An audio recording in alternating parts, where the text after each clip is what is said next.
Mzansi Afrika molo mhlaba wonke jikelele lona ngukusasa lethu Majangaza uqobo lwakhe ndiselapha ezimangweni eNanda 4310 ndinyuke ngomgwaqo ke ngoku andehlanga kanje ndadlula kwamqonqo nathi ndenyuka xa ndifika nadibana nenye insizwa bathi uGrey Storm Ntombi Zimbuya ngedatha wasibona apha isigebengu sikhipha ushukela etiyeni. Awu ayike nizwile ngazile ayiqale madoda sikhali njengoba benjilo nalo uqobo lwakho ukusasa lethu Majangaza ndihleli apha noGrey Storm nimvile ezithutha mfethu kosixelele udume ngani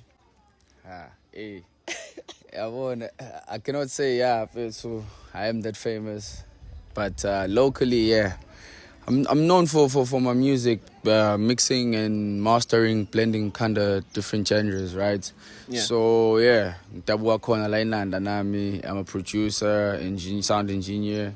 Kuningi, but as time goes